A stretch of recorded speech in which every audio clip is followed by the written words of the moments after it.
Hey everybody, Kevin at Woodcraft here, and today we're going to build a Christmas tree. This was originally featured in issue 98 of Woodcraft magazine, and I will leave a link down in the description to that if you want to check it out for all the details. Basically, you need 30 of these sticks. They're a ½ inch thick, 1 1/8 inch wide, and 12 inches long, and you're going to drill a 1/4 inch hole through the middle of all of them. It's a lot of holes in this project. You're going to counterbore some space for a threaded insert, and insert the threaded rod, and then stack up all your pieces on it. This was a fun little project, but it definitely gets repetitive. Then we're going to taper the whole thing so it's shaped like a Christmas tree. You're going from 3 inches wide up at the top down to the end of your third piece. You want to leave the bottom 2 pieces intact, and you'll see why in a minute.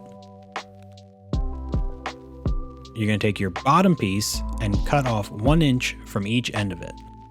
Then you're going to glue those offcuts to your second piece from the bottom, and these 2 pieces are going to serve as your base. If you've made it this far, I'd appreciate if you hit that little like button, and we've got a ton of cool ideas coming up in 2024, so be sure to subscribe. Then it's back to the drill press to drill a ton of holes, and I mean a ton. Be sure to check out the full article for exactly how to drill the holes, because it is a little bit hard to explain. Basically, you want centered holes, evenly spaced, and none within ½ inch of your center hole for the threaded rod. So many holes.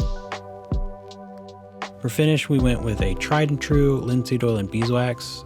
It's what they recommend in the article. It's also one of my favorite finishes. And again, just like everything else, it takes a while. So this is a great project to just put on some music and chill out in your shop. Once you're done with the finish, you can stack all of your pieces up from biggest to smallest, so it has a tree shape.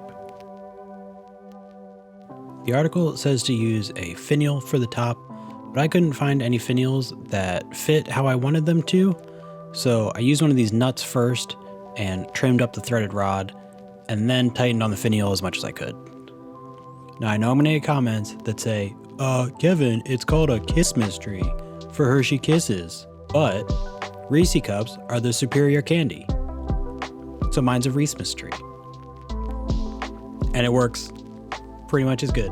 I did severely underestimate how many spots there were to hold candy, so definitely get more candy. But there you go. It's a Christmas tree or Reesemas tree, if that's what you want, or Rolos, or whatever else you want to put on it. I hope you enjoyed this video. Be sure to like and subscribe. And I hope you all have a wonderful holiday season.